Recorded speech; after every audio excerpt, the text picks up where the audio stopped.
special Congress of the Camogie Association in a bid to resolve the matchday kit controversy. I don't know. Stream of reaching the champions.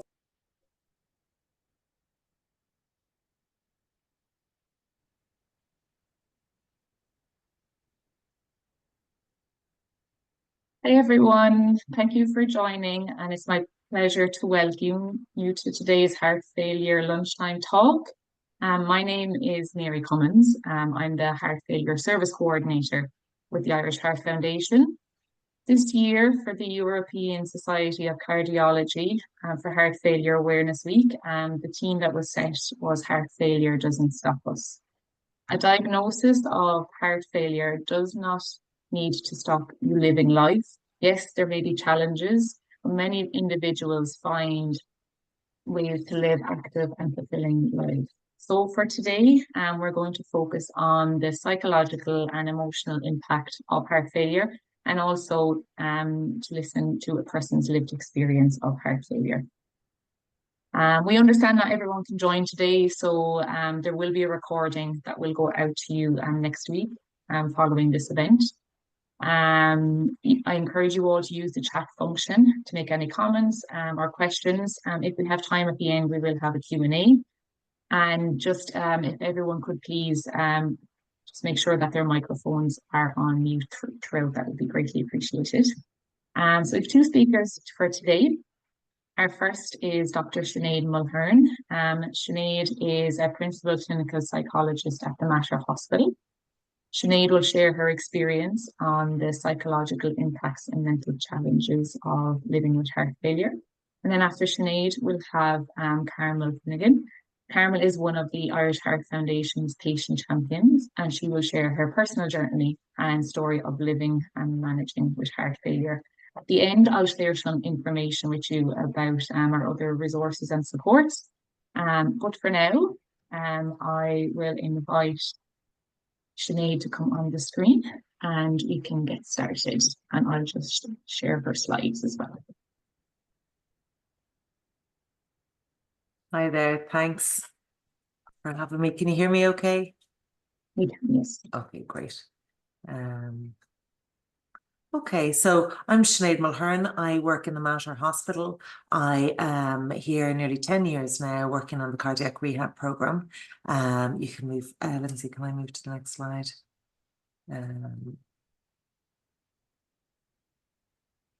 No. That's you moving that, is it? Yes. Okay, great. Okay, so just the second one there, that'd be great, thanks. So just today, we're going to focus on the emotional impact of having difficulties like heart failure and what, if anything, can we do about it, and maybe just pointing to some resources that are available. And if there's time at the end for Q&A, I'm happy to have questions. Okay. So I suppose some of the things, and I think you'll probably be aware of these, having gone through some of this or maybe all of these feelings at different points in terms of the emotional impact of heart failure. Sometimes the initial relief in terms of either having a diagnosis or knowing what's going on, or if you've had a heart attack, and potentially the recovery process and being a survivor of something like that, that can be a relief. And often, sometimes it's when things stabilize and you feel a bit more secure, or have a bit more information, and you have a kind of a medical plan, or you understand some of what's happening. Other emotions can surface when we feel a bit more safe to do so, because we can feel very vulnerable in early on. Sometimes the shock of having a diagnosis, or even the word heart failure. Sometimes people tell me it's such an awful word to get your head around. They nearly prefer if there could be a different word for it. But the shock and difficulty of having a diagnosis of heart failure. Sometimes distress, the level of distress or difficulty, panic, trauma that people experience in hospital can sometimes stay with them post-discharge or in months afterwards, in terms of panic and anxiety about fear of recurrence. Is this going to happen again? What control do I have over my life? And sometimes those feelings of panic can feel very overwhelming if I don't feel I can control it. Sometimes people have gone through very traumatic experiences as a result of their hospital experience, or like that sometimes post-op delirium can be very frightening, where we can see or hear things potentially due to some of the medications that we're experiencing at the time as well, or being treated with coming out of critical care, for example. So this can be a whole new world for people having not experienced anything like this before, and they don't have a roadmap, so it can be very frightening. Another emotion that's very strong that people can feel is often anger, frustration, either at themselves or at others, or sometimes feeling is blame, either at kind of hospital services or potentially at themselves, in terms of looking for reasons and causes. Sometimes it's roughly broken down into, and you may have heard this before, but the idea that things like maybe my lifestyle contributed to some of this, about a third in relation to and this is in relation to heart attacks, and I suppose any heart failure that results from that. A third in terms of hereditary or biological issues that we may be aware of, and a third may be unknown or unanticipated. In terms of congenital heart difficulties and things like that, that's not referring to that experience. Other issues, I suppose, just the sadness and the grief and the loss in terms of what we have now to deal with in terms of our life going forward, and things we might have anticipated happening, and the very real grief we can feel about future being different than we had planned or anticipated, or sometimes in comparing to others, or how we feel life should have been or should be. It can bring up a lot of issues in relation to, I suppose, difficulty in relating to our lives now and accepting that, and how do we live as good a life as we can despite having a huge amount of difficulty with how life is. And at times this can be very overwhelming, and also people can be very fatigued, so anything additional that you're trying to deal with can be very challenging. Okay, thanks. Next slide. I suppose the impact in terms of daily life, not feeling like yourself, feeling a bit lost, feeling a bit disconnected. Sometimes our sense of meaning or purpose, if work or family life commitments have changed, we can feel a bit out of it in terms of our roles. Maybe we've had to retire early, or maybe there's a sense of change in ourselves in terms of what we might have expected. Lifestyle factors that have to change, activity levels. And sometimes that can bring isolation, being at home, feeling disconnected. And sometimes people feel they don't want to burden anybody else. So, or they don't feel other people might understand. So they can often keep it to themselves. There can be a loneliness with that as well. I suppose the idea that our health and our well-being is impacted by the body, and in turn then what we do or feel or think about how our situation is, how that impacts on what we do next. So the interplay really between my thinking and my feeling and what I do for my body as a result. So there, that slide just points to maybe some of the psychological health, any mood difficulties that I might have, and how that might impact on whether I want to engage with my treatment process, whether I feel up to it, whether I feel is there any point. I might feel hopeless, I might feel scared, I might overdo things as a result of feeling anxious about it. Or if I'm feeling more like that there's a point to it, that I can see some of the benefit to myself, I can feel a little bit optimistic, or maybe I have a sense of control over the situation, I might engage a bit more and make potentially positive changes. While there is a limit in terms of what I can do in terms of heart failure, potentially, there are some things that I can control, and trying to figure out what is within my control and how can I best live in accordance with that. And hopefully that is a better outcome in terms of cardiovascular health. So can I do anything about this? And in terms of the domain that we do have a little bit of control over is maybe how we think about this. Because our thoughts impact our feelings, impact the body. Feelings and body feelings can happen at the same time. They create an urge to act in a certain way, and then we act in accordance with that. And which creates then more feelings. And that's human nature. How we think impacts on how we feel and what we do next. Next slide. So just for an example, what I say to myself matters. The facts of the situation might be that I have heart failure and I have kind of restrictions on my life as a result of it. but how I interpret that and what it means to me in terms of if, for example, I say I'm doomed, it's a disaster, there's no point, I might become very anxious and upset. It'll impact the rate of my heart, my blood pressure, my breathing. I might feel like, oh, I just withdraw. Or I might be cross and angry at others or myself. I might pull myself away and avoid. If I'm feeling anxious, I might avoid situations or withdraw. If I'm feeling overwhelmed, I might withdraw. Or if I'm feeling angry and frustrated, I might be snapping at other people or giving out to myself. And these things have an impact on our day-to-day life and the experience that we have.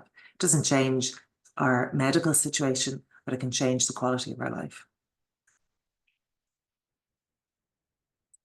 So I suppose the piece that we can control potentially is, you know, how do I alter my thoughts? How do I catch them in the moment? If I notice I am feeling quite down about this or feeling a bit overwhelmed or feeling very anxious and have symptoms of panic, is there anything I can do? Can I notice my emotion? And then can I catch the thought that just went through my head? And how do I challenge that thought?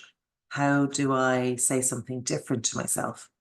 Just because I think something doesn't mean it's true. There might be an element of truth to it, but it mightn't be the whole story. So beginning to look at what am I saying to myself? So even now, just taking a moment, thinking of a stressful situation that you might find yourselves in, a typical way that you would talk to yourself that is not helpful. So by unhelpful talk, self-talk, you know, sometimes what we're saying is true, but it might not be helpful. It might not be helping me in that moment. So just learning to observe your own thoughts that are not so helpful. And everybody has unhelpful self-talk, just noticing it and being able to identify how you talk to yourself. That's something you can do differently then in terms of how you reply to that thought or challenge it. That helps you feel a bit less anxious or a little bit less angry about it. For example, I can't stand this. This is a disaster. You know, yes, this is a difficult situation, stressful, but I can get through it. It might be the exact same situation, but I might have a different feeling in response to that, which will have a different impact in terms of what I do or say to myself next. So it's just noticing I can actually change how I think. Sometimes we notice this when we calm down, we realize actually my emotions have calmed down, and then I think about the situation differently. So it's trying to get in there a little bit earlier. Okay, next slide, thanks. So again, how do I respond to my emotions differently? Is there anything I can do? Sometimes our emotions feel very scary. We feel like we don't have any control over them. But also trying to remember that our emotions actually have use, they're guidance to us. They help us kind of tell us what our needs are. So thinking about a difficulty that you have experienced recently and just noting what was the emotion that you had with that. And sometimes when we don't like the feeling, we want to push it away and we want to push away the thought that goes with it. So instead, being able to say, what is this emotion saying that I need? What is the problem? And sometimes anxiety and anger, we often want to kind of push them away, but often they're just trying to help us. They're trying to protect us, those emotions. And so it might be that I need more support. It might be that I need to speak up or ask a question. It might be that I need to clarify something. If I feel overwhelmed, it might be that I need a break, I need time out. So listening to our feelings can actually be helpful. And some people are very good at listening to their feelings and paying attention to that. But sometimes if we ignore those feelings or push them away, that can cause problems as well. Things like being able to move and regulate the breath can be really helpful. So depending on your energy levels, depending on your ability to move, being able to regulate your breath by either breathing out if you're feeling panic or anxiety, taking an out breath that is longer than your in breath. So if you notice what's your regular rate of breathing, imagining that you can just take kind of just a couple of sighs out, just brings down the temperature in the body in terms of emotional temperature and helps us move a little bit out of kind of what we call fight or flight. That idea that I might feel under threat in my mind and my body activates a fight or flight kind of survival instinct, which is designed to help me get away from danger, which is very helpful if I'm being chased by a tiger. not so helpful if I'm in my own house and I'm worried about something. I might not need that extra adrenaline and that extra breathing to help me to cope. So talking to myself differently, soothing my emotions, or actually breathing out and taking long sighs out can help me just kind of soothe and bring down the distress. Because often we're feeling the distress for a real reason. We might need to just respond to it differently. Sometimes you might notice when you exercise or move, if you feel able to do that, you might notice that actually you feel emotionally a little bit better. And that can be helpful if you're able to do that. Sometimes imagining a very relaxing scenario can be helpful just to kind of bring us back into a more relaxed state of being. And often when we feel more relaxed, we're more able to solve our problem or sort through some difficulty. Sometimes when we're in a high state of stress, we're not very good at thinking clearly. We don't problem solve so well. So it is really helpful to come back down a lot of the time. That high flight or flight is often good for getting away from immediate physical danger, but not so good for the day-to-day stuff that we can feel.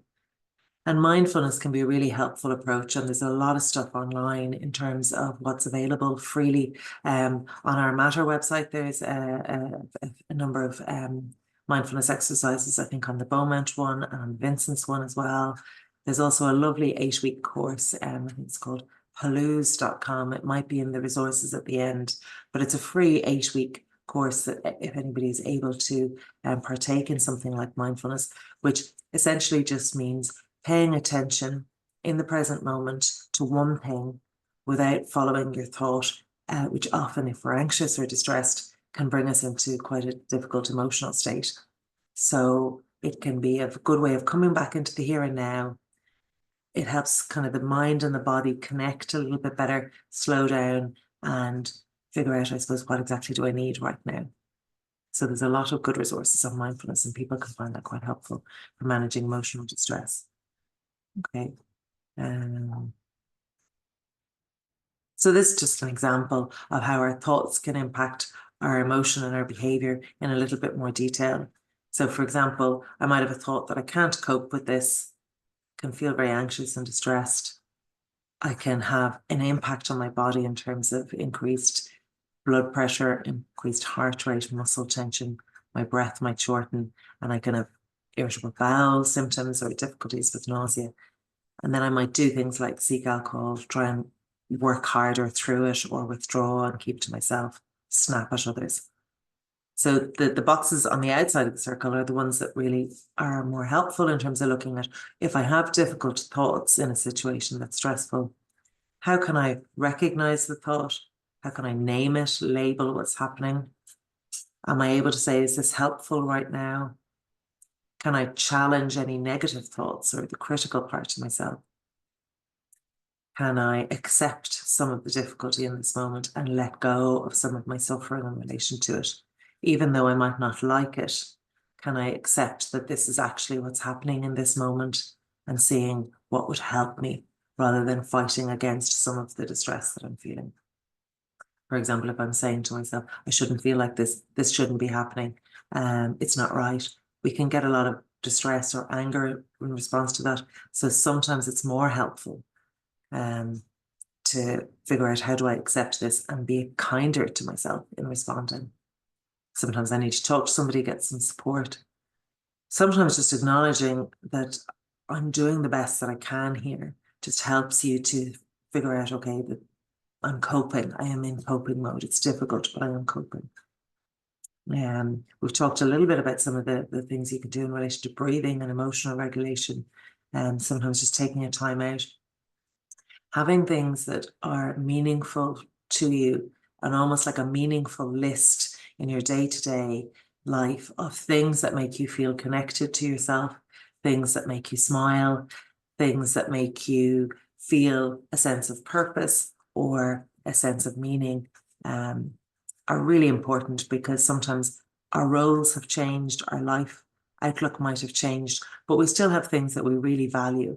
And how can we connect with them? It might be in a different way now, but how can we make room or space to connect with things in a different way? And is there a way of being kind to myself?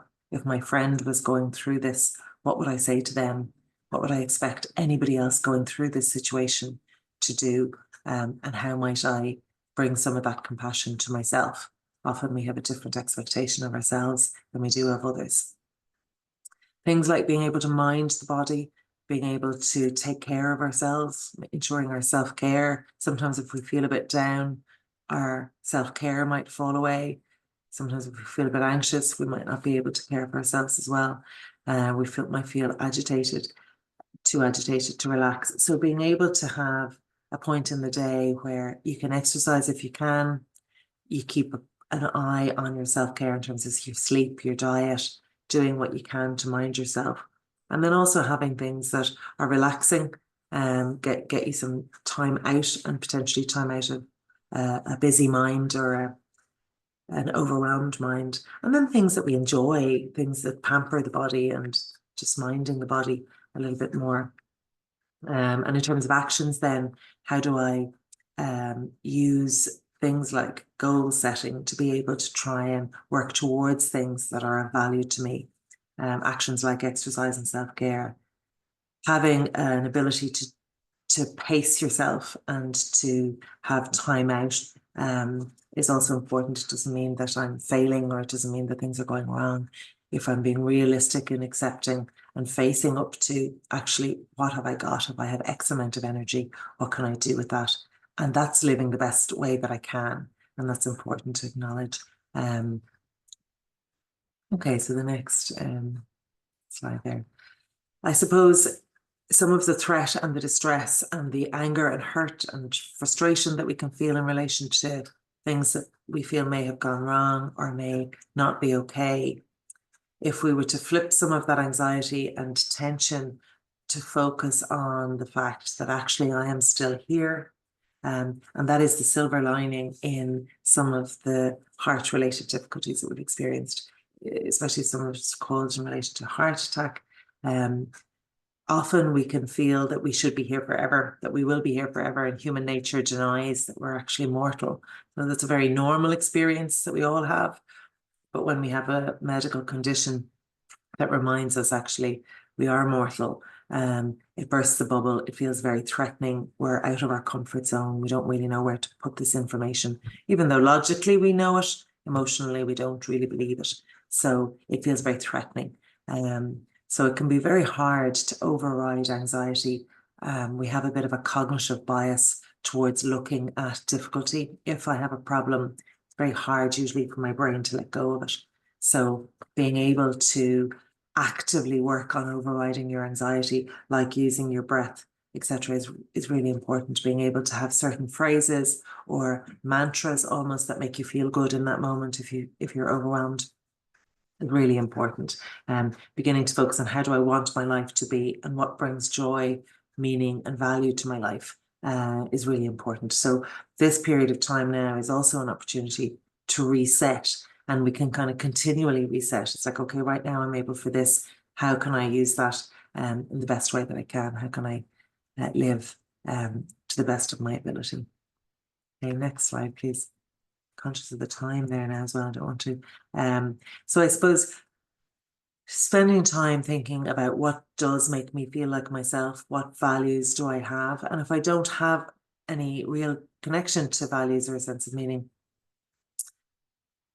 that's okay, because my life can be turned upside down. But just creating a bit of space and time to think about that. It's like, okay, if I have 5 years, if I have 25 years, the reality is we don't know how long we have. So how in that space of time can I, if I were to look back at the end of my life and see the last 5 years or the last 10 years, how would I know that I had lived well, that I would have done what I wanted to do? What are the things that make me feel like myself? Whether it's people, being in nature, whether it's a hobby, whether it's things that we volunteer and give back to, whether it's connection with others. It doesn't matter what it is. It's being able to hold a bit of space for that in the midst of everything else as well. Okay. So that sense of kind of meaning, and sometimes that can feel, very low on our list of priorities. But when we don't have a sense of connection to that, we can feel quite unlike ourselves or out of place or lost. So the idea that I can have a sense of acceptance of this difficult situation that I'm in, sometimes that jars with people and think, I don't want to accept this. This isn't okay. I'm not happy about this. But what it means really is a sense of accepting the reality of the situation. And with that, there brings a sense of kind of gratitude that I'm here, but frustration, disappointment, and grief. And I suppose this, the lily there, or the lotus, is the idea that out of the mud grows the lily, or the idea that actually out of hardship and difficulty, some good can emerge in terms of my own sense of myself, my relationship with myself, my relationship with others, in terms of any unresolved issues I may have. They may come more into focus. Any things that I've always wanted to do or say may be brought a little bit more closer to the surface if I'm trying to figure out how to get through a very stressful medical condition. So being able to be aware of our vulnerability and accept that it's okay. It doesn't mean I agree with it or I like it, but that actually, if I'm accepting it, I might be able to face it and do some of the things that I need to do. Including our self-care, or being able to let go of things that don't help us, like toxic lifestyle habits or relationships or unhelpful stress, etc. Okay. So we talked a little bit about this. So being able to look at controlling the controllables, things, what can I control? There's a lot of things I can't. How can I control certain things? And they are some of the pillars of wellness that we have: exercise, diet, sleep, and self-care. Can I create time to tune in? Can I notice what depletes my battery and what charges my battery? What are the things that make me feel good, and how do I actively follow those? And how do I actively enhance the joy in my life? And if I don't know, being brave and being able to step out of your comfort zone to find out, that's okay. Sometimes we're adding extra difficulty to ourselves by having unhelpful thoughts on top of dealing with heart failure is a difficult challenge. If I then have additional thoughts which give out to myself about it, say that it's, problematic, or it shouldn't be like this, or it's my fault in some way, or it's insurmountable, or there's no outcome that's positive. Those thoughts are unhelpful because they add an extra layer of suffering on top of it. They may be true, but they may not be very helpful in helping me move through or cope with this. So the difficulty of heart failure is enough to deal with without additional thoughts that trip you up and cause extra stress. So watching out for those thoughts to help you just come back to try and deal with life as it is in the moment. Okay, thanks. So the next slide there, please. So how do I do this? How do I recognize difficulty? How do I accept it in a way? How do I build awareness of distress and my reactions? So beginning to observe yourself in action, catching yourself talk, checking the truth of it. Is this helpful or unhelpful? Can I challenge thoughts? Can I let them go?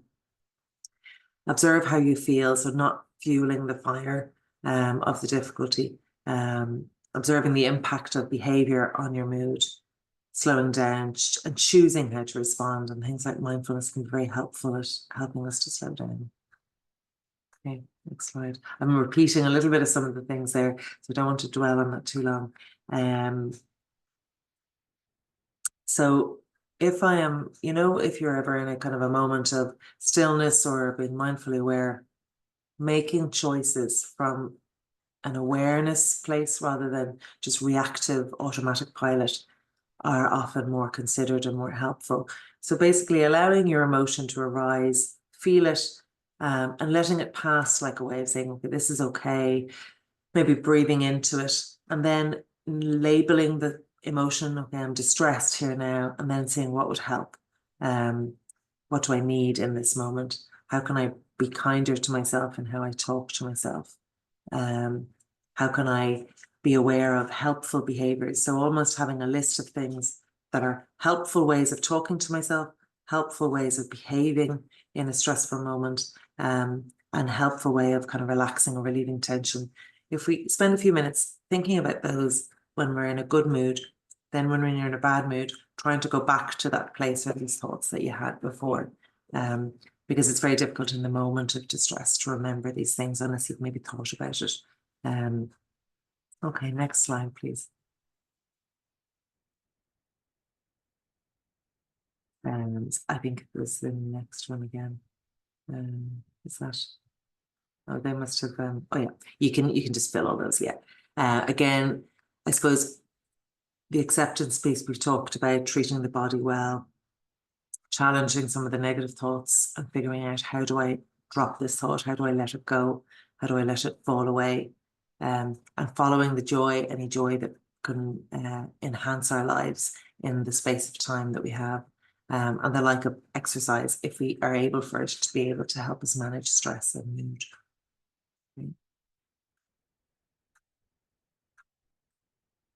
So just, if you don't have ways of unwinding, beginning to think about that and what are ways of doing this. And again, just the mindfulness piece, I think that might be on the next slide, just that idea of minding yourself. Oh, is that? Oh yeah, just I suppose that piece about what are we personally responsible for.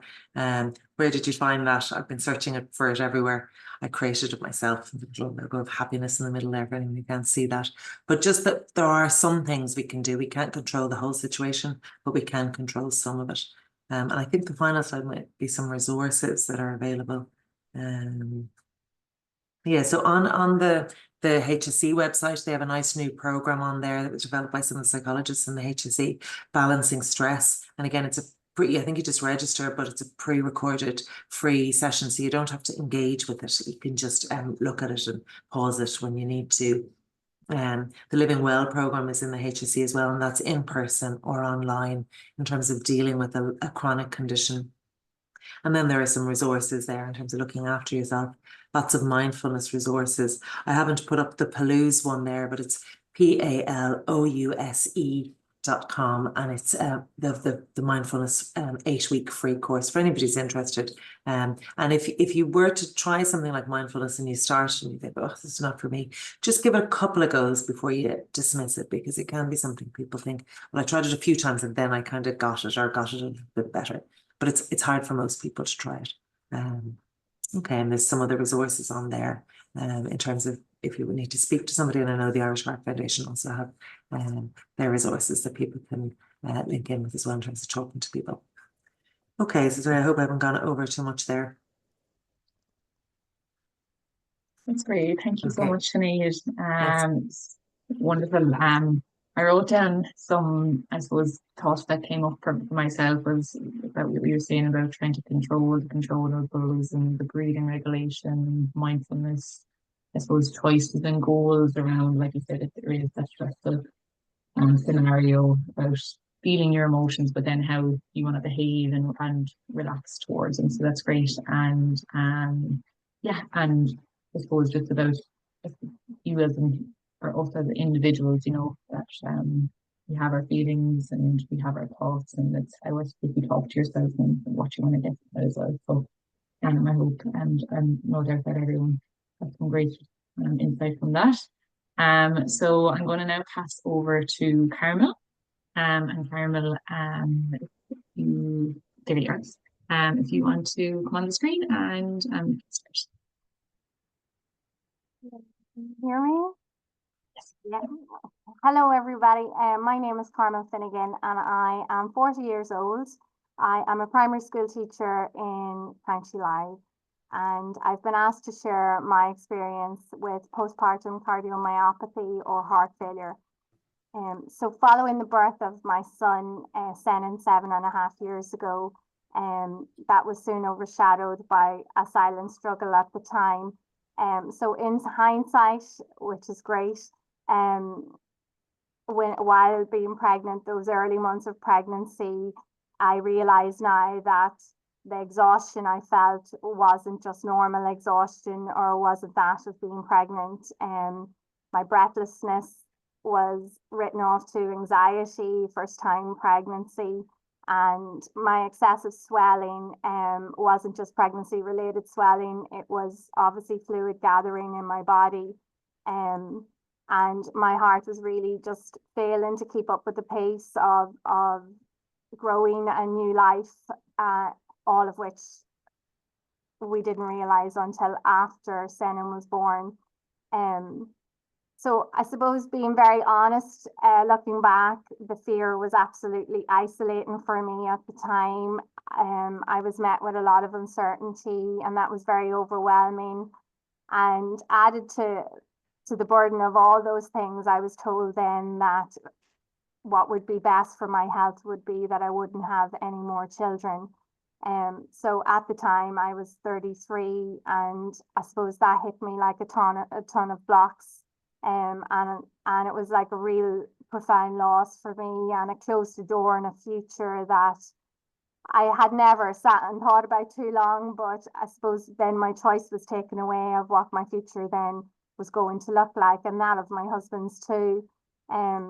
So I would say that isolation was immense, and my future seemed really, really uncertain. And there was, I suppose I grieved for a long time of a dream that I had. And with that brought a guilt then of what I was doing to my family, and I suppose what I had put them through. I still carry that guilt, I suppose. You know, when my family looking on at me being so unwell, and my baby at that stage was 5 days old, and I handed him back to my husband, and I said goodbye to both of them, because he had been told that, you know, I wasn't going to make it through the night. So I suppose I was on maternity leave. I came home, I got well, I came home with the help of the hospital, and I started maternity leave. And aside from all my regular fortnightly appointments that I had at that time, that took up most of my maternity leave.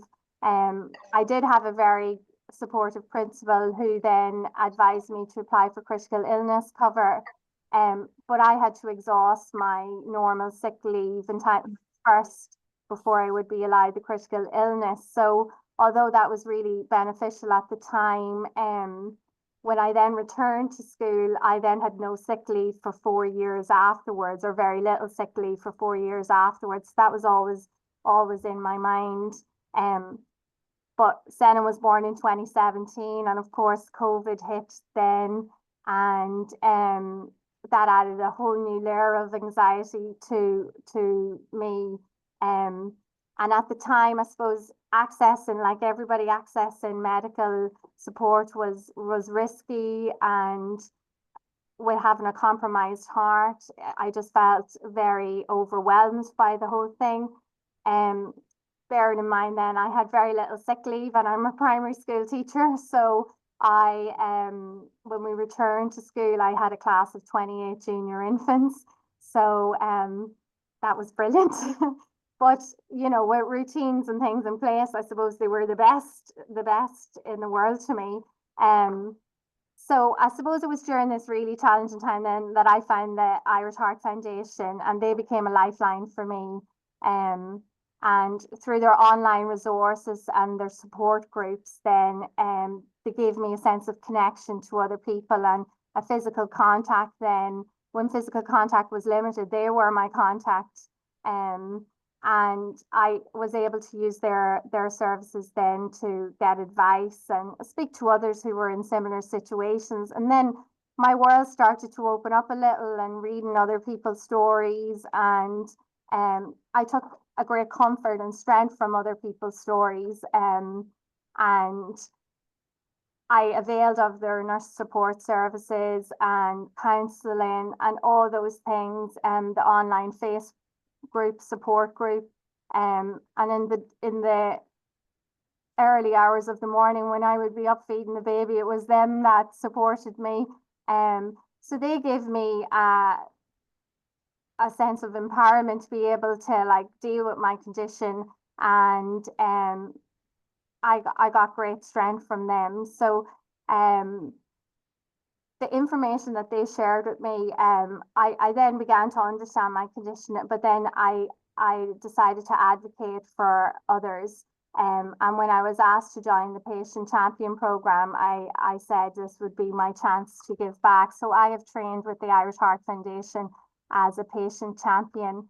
And my aim would be to raise awareness for first time or pregnancy related heart failure, and to show that living with heart failure is manageable, and I suppose to provide empathy and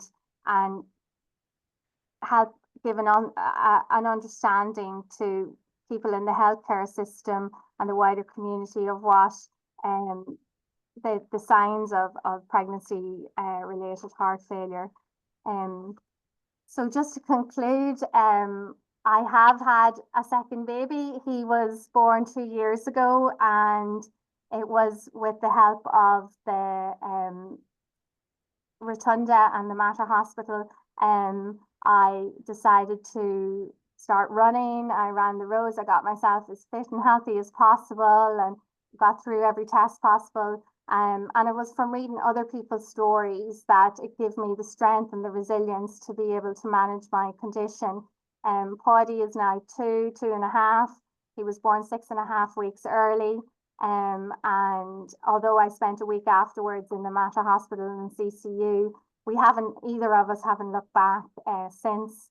And now I have 2 reasons to manage this condition and to live well with heart failure. Thank you so much, Carmel. Just as you were finishing up, we actually got a lovely comment in the chat as well, just saying that you're very brave for sharing your story, and a few other people coming in about how inspiring it is. So I really appreciate it, and it's great to hear, the strength and resilience that you got from others, and for sharing also the day-to-day challenges that you faced as well. It's great to hear about your second baby as well. So look, we have a little bit of time for Q&A, and so I invite people to submit their questions into the chat. Just to get started, we did have 1 or 2 that were submitted prior, so I might just start with them. So we had one question. So either of you, Sinead or Carmel, if anyone has tips or suggestions. The one question is regarding work-related struggles and heart failure. And any, I suppose, tips on how to, I suppose, keep themselves mentally well in work, to, I suppose, to keep their heart failure and side effects at bay as well.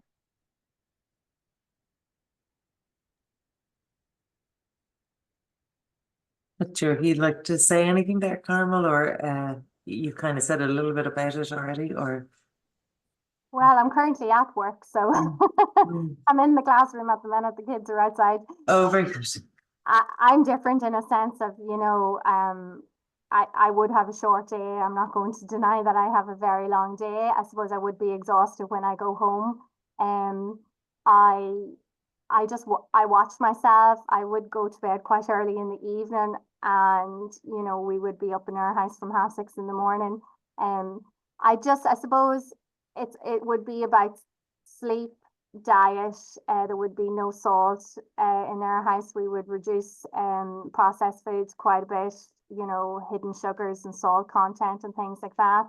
I would be quite outdoorsy anyway, and I just try to just keep a happy balance. And I've had to learn to say no to a lot of, people would have said I was someone that I could be in 5 different counties in the one day seeing someone or doing something. I've had to really learn to sit back and listen to myself. And when I need a break, I need a break. When I need to sit down, I need to sit down. I'm getting better at that. It's something I've had to learn. And I suppose when you have 2 young children, they have to be the priority. So it's busy enough without adding to it, So I would say diet and sleep and taking the rest when you need to take it, and asking for help or taking the help when it's offered. And, I would have kept a lot of things to myself at work. I wouldn't have shared a lot because I didn't want sympathy, and I deal with children every day. So I didn't, they wouldn't have had the understanding. But I suppose as people learned of what I was dealing with, you know, I got more and more support. So it is okay to ask for help. It is okay to be vulnerable and put yourself out there. And it is okay to have days where you just roll over and pull the day over your head and say, I just can't do it. Great, thank you, Carmel.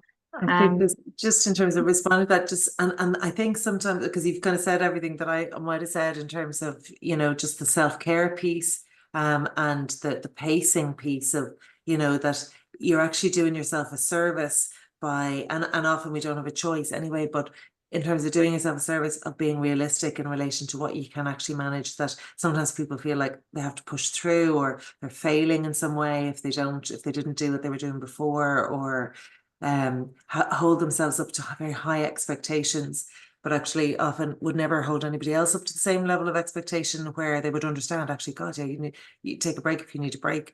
So it makes intuitive sense, but I think it's just getting into that headspace that goes, actually, this is good for me. This is not me doing a bad thing. This is okay, and giving the green light and being realistic. And I suppose that's kind of active acceptance of, okay, this is where I'm at and what do I need? And that might be the same thing on different days, and that's okay. Yeah. Great, thank you. I suppose we had another question come in about someone who has maybe multiple medical conditions, not just heart failure. And I suppose any tips on how to kind of remain positive when maybe the heart failure is impacting on the other conditions, or vice versa? Well, I don't often share it, but I was diagnosed with 2 aneurysms last March. I took a really bad headache, and I couldn't deal with the headache. It wasn't just something that would shake off, and I went to hospital. I was diagnosed with 2 aneurysms, just at the base of my skull, and I had to give myself a chance to recover from them, and all very different from the heart failure. I would say heart failure is a hidden thing that I get lots of people saying, you look well, so therefore I must be well. With the aneurysms, I wasn't well, and you could see it on me. And I really got to see the comparative between both, and dealing with the stroke team then at the time, and having dealt then with cardiac teams. But I'm just the type of person, I just set a goal ahead of myself and say that's where I'm going to get there. And am I going to go back to 2 days work? Am I going to go back to 3 days work? Whereas 10 years ago, I wouldn't have missed a day's work in my life, and would have felt very guilty about it. So I had to prioritize myself, and I'm in the position where I focus on the 2 boys and getting well for them, and bit by bit I focus on getting back to myself and eating well and keeping well and resting well and saying no and taking help when it's offered, and giving myself that break, which I wouldn't have done before. But I do have a bit of experience of trying to manage 2 things at the one time. I suppose it's mindset, and it's really difficult, but it is mind over matter, and setting a goal and reaching those goals, and then feeling like you've achieved them, set a new one and keep going. That's great. And one of the things that I might add to that, and you probably do it as well, but that sense of what is important to me, that kind of given an evaluation almost of your life or yourself, what is it? Where do I get meaning in terms of my life? And sometimes when we're connected to that in some way, it might be in a different way. Like, so for example, if I, really value my relationships with my kids and doing something with my kids, and maybe now due to kind of physical ill health, that might be a different way of connecting to the kids, but I might, instead of, playing football with them, I might be playing a board game or playing something in a different way. But the important piece for me is connecting with the kids. So what are ways that I can keep the threads of things that are important to me, but I have to adapt them in some way? So just because I'm adapting them, they mightn't be the same, but actually if I try and link in with what's the core value of this, it's the relationship with those people that's important. So how do I make that happen, but might be in a different way? You know, sometimes people, for example, socializing, or it might be different, but actually, who are the core connecting friends that I want to stay in touch with, and how do I link in with them? For example, maybe not going to the pub or doing things I might have done before. So it's I might need to adapt in a way, and that's okay. But doing a bit of a kind of an appraisal of what's important to me, what do I want to, if I have so much time and energy, what's the, you know, if I go at the top few things and I'm going to put my energy there. And I think you said as well, Carmen, that ability then to say no to the other things that I don't rank as highly. So if I feel like I'm giving my energy to what's important, then I'm going to get more bang for buck, let's say, from those things, and being able to let go of other things that are not so important, that maybe a few years ago we might have done it all, but actually some of that stuff, if we let go of it, it might not be a bad thing either. Thank you both. Another quick question was just any tips or tools on, I suppose, remaining in the moment or present. That you know, it can be hard for this person to focus on the, you know, the harsh reality, and trying to keep themselves coming back and in the moment. If there's any tips on that. One of the things that I have found, and I think some patients find very helpful, is mindfulness practice, in terms of one of the ways of just coming back into the present moment. It sounds like it should be a lovely relaxing thing that we do, and I'll do a little bit of breathing and I'll feel great. It doesn't really work like that. It's more, it is literally probably like going to the gym, but for your mind, where you're trying to bring your thoughts back to the present moment, bring your attention back to the present moment. And one of the ways of doing that is by focusing your attention on the breath. So it can be for either, you know, an exercise practice. So it might be 10 or 20 minutes in the morning or the evening, where you remove yourself, maybe give yourself a room to practice in, or a space to practice in, that you're not going to be interrupted, and try to do it regularly. In doing that regularly, it's like you're flexing the mindfulness muscle in your brain. And then when you are having a moment that's a bit stressful, or thoughts that are distressing for you, you're more aware of what's happening. You're quicker able to catch your thought, and then you come back and say, okay, I'm just going to take a breath and just come back in. What am I doing exactly right now? You know, so there's one way is through a regular kind of practice. And the more often we do it, almost the better at it we get. But sometimes we don't necessarily enjoy it. We can feel like, oh, I have to do this thing. But actually, if we persist with it a little bit, then we see the benefit of it. It's like kind of going to the gym, literally. It's kind of, you know, it's also hard work. Sometimes it's lovely and relaxing, but sometimes it's hard work. But the other way of doing it in the moment, if we didn't want to do the kind of full practice, it's easier if you do the full practice. But the other way is, and you can do both, it's just moments. So anytime you're waiting for anything, waiting for the computer to come on, waiting for the kettle to boil, waiting at a bus stop, waiting in the queue for the bank machine, whatever it is, any moment where sometimes you might be going, oh, come on, you know, something. Just taking a long sigh out, bringing yourself back into your body, feeling your feet on the ground, noticing what's around you, using your 5 senses, the sight, the smell, the sound, just to come back into the body. And that's just a way of kind of grounding yourself back in the moment, which you might make a slightly different decision or have a slightly different thought process by doing that than if you continue, I have to do this, I have to do that, you know, whatever the other thought is. I don't know if that makes sense, or it makes sense to me in my mind. So yes, Carmen, anything to add? I would be quite headstrong. So if I put something in my head, it's happening. My poor husband, he's like, no, no, no. And I'm like, yes, yes, yes. But I am a goal setter. I just need to have that vision ahead of me, and I just work towards it. But I would say to people, like, cry when you need to cry, and shout when you need to shout, and be quiet when you need to be quiet, because those emotions, if you don't express them, they will come back. You know, so let it out when it needs to be let out, and you need to just go a bit easier on yourself too, and not just constantly try to get over things and deal with them as they are. It's happening to you, it's real for you, and you should feel everything that you're feeling. That's great. Thank you so much for that. I think that's all the questions we have, and that's perfectly fine for a few minutes out. So look, unless any other questions come in the next few moments, I just really want to take this opportunity again to thank both Sinead and Carmel and for everyone attending today. Both of you've got some beautiful comments in the chat, so we can share them on to you later. I just want to take a quick opportunity.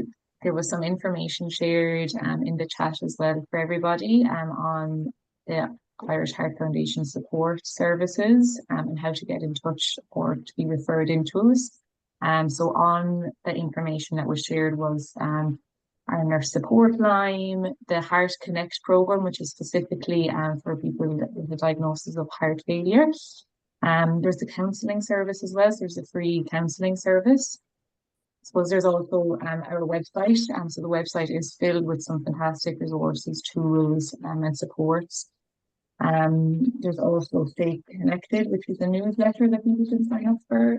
Let's Talk is a peer support service.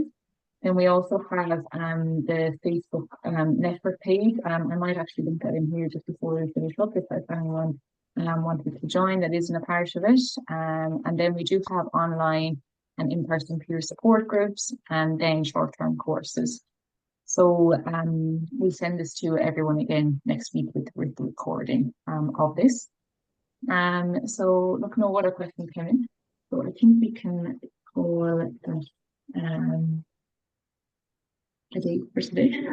And again, we'll give everyone 3 minutes back and have a great afternoon. And thanks again to Sinead and Carmel. Thanks a million and best of luck. Thank you. Thank you.